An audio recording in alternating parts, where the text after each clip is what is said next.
This wasp is basically a xenomorph.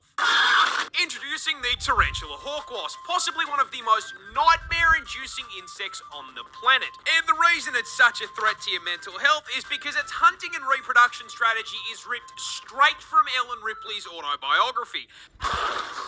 But before we get to the strats, you're going to have to learn a little bit about it first. Native to Australia, because of course it fucking is, this fucker is the largest wasp on the planet, coming in at a massive 2.5 inches.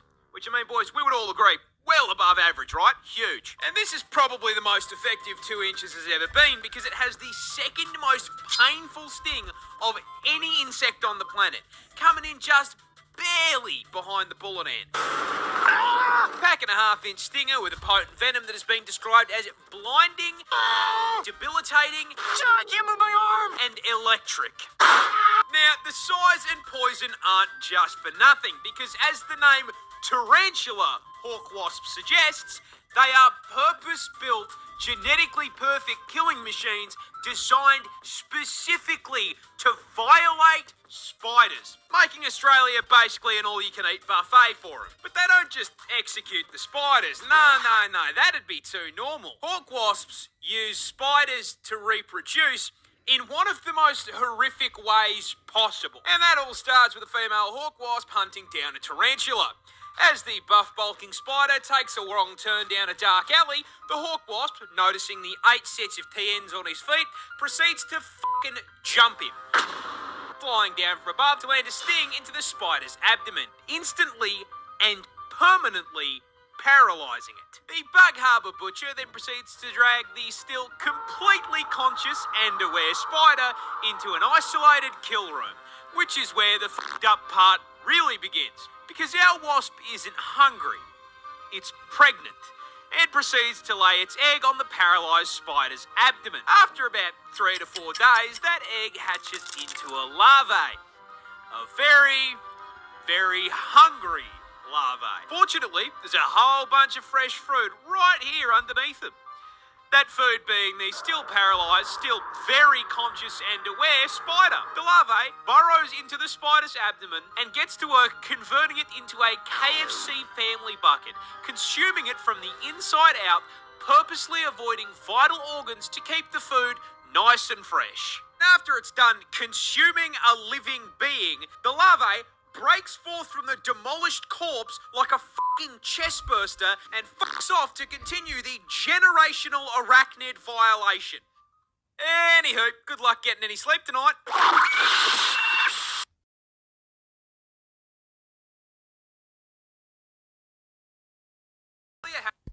There's a lot of spiders, but recently we found a new one, because of course we fucking did. And the new one is the most certified Australian moment I've ever seen. For a bit of context, one of the several thousand spider species we are home to is the Sydney funnelweb, the deadliest spider on the planet. Because of course it's down here. Where the fuck else did you think you were going to find it? These scary looking fuckers are highly venomous and can flatline you with a bite in 15 minutes.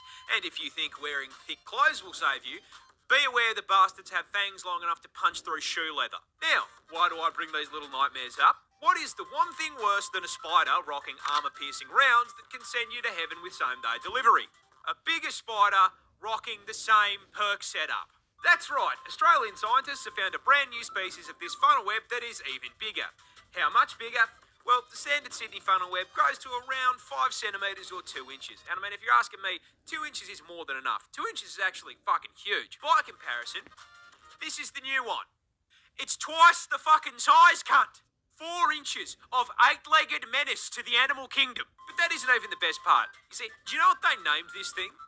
Do you know what professional scientists named a supersized version of the most dangerous spider on the entire fucking planet? The Newcastle Big Boy. Deadliest spider on the entire fucking globe. Big Boy. Only in Australia.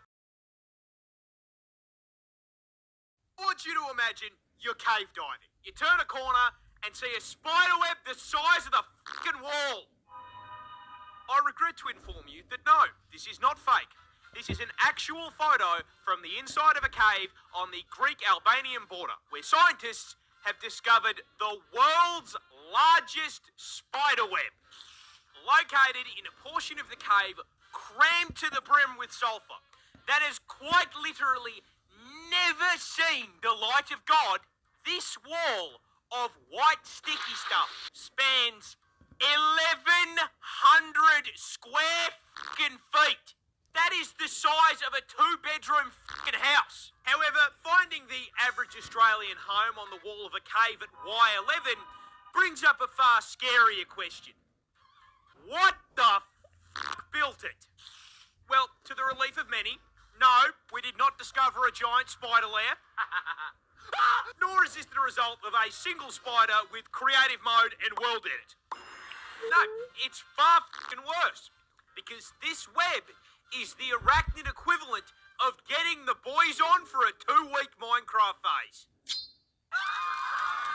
Because this web is a collaborative effort. It was built by 111,000 fucking spiders.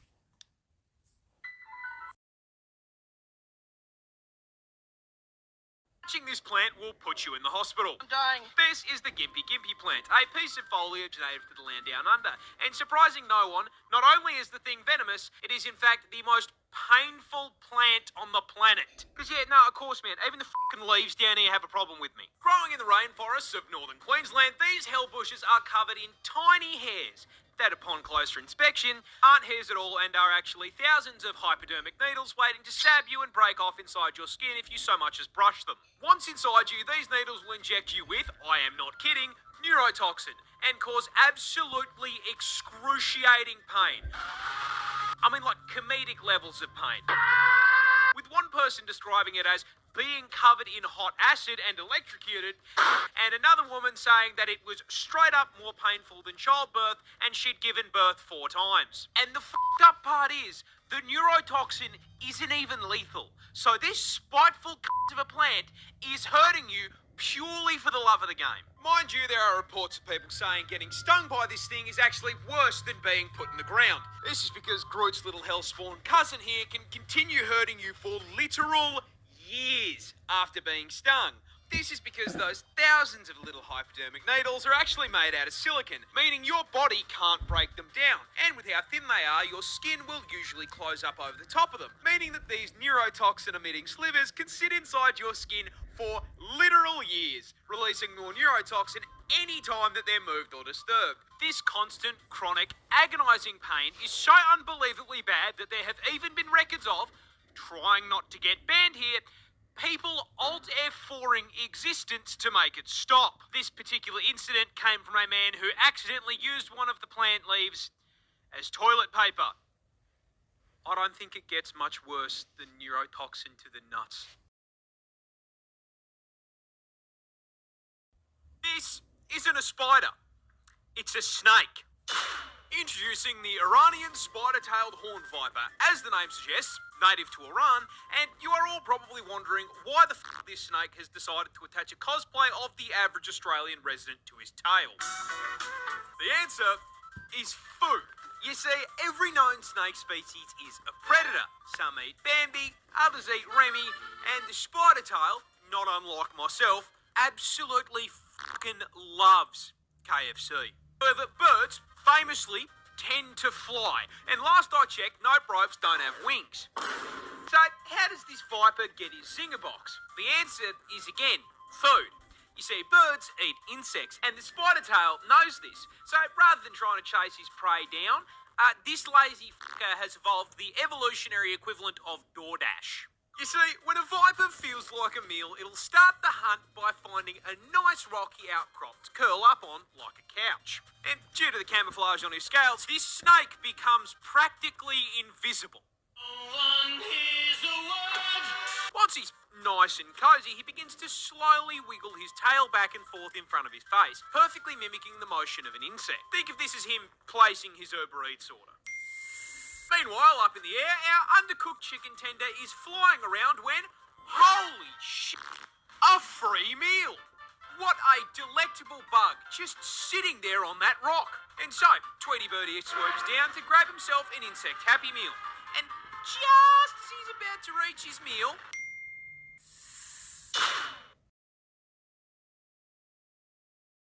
spider can remove your limbs. But how? In Introducing the brown recluse, native to the United States of America, and a prime example of don't judge a book by its cover. Because despite only coming in at a huge 2 centimeters in length and rocking the spider equivalent of default character customization, this little is a level 500 rot build that gives Melania a run for her money. You see, a bite from a recluse starts in the most American way possible, with you accidentally stepping foot onto his private property, causing him to exercise his Second Amendment rights. But considering a spider can't really hold a gun, he's going to settle on biting your ass. Now, that initial bite's pretty painless. You smack him away, all's well. There is just one small problem. Congratulations, you are now the proud owner of necrotic venom coursing through your veins, which at first does nothing. You walk back to your house, the bite starts to sting a little more. You feel sick. The wound swells, and the blood vessels around the bite burst, turning it a deep red. Over the next few days, that colour shifts from red to purple to black, as the venom literally destroys and kills the surrounding tissue in a process called necrosis. This causes the skin to literally rot and fall off of your body. And if you don't catch it in time, that rot's gonna spread.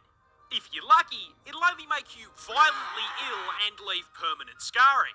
If you're unlucky, it just keeps spreading and the venom starts to destroy your blood cells and shut your organs down. Now, there's kind of only one solution to that, but you weren't using that arm anyway, right?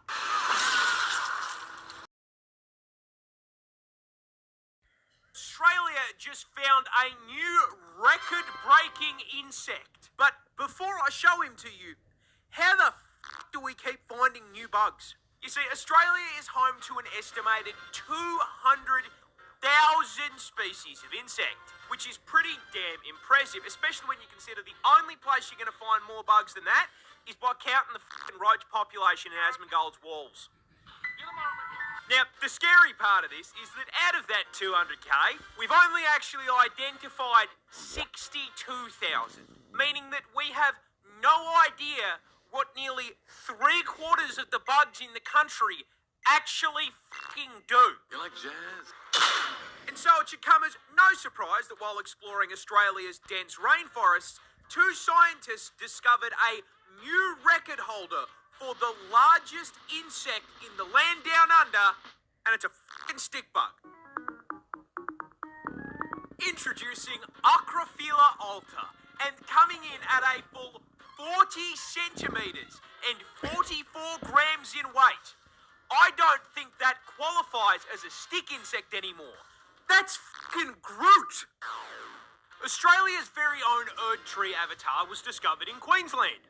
Because of course it was. And despite being enough inches in length to make any man jealous, it's actually completely harmless. However, given how many oversized bugs we already have, if we find any more, I think they're going to send the Helldivers.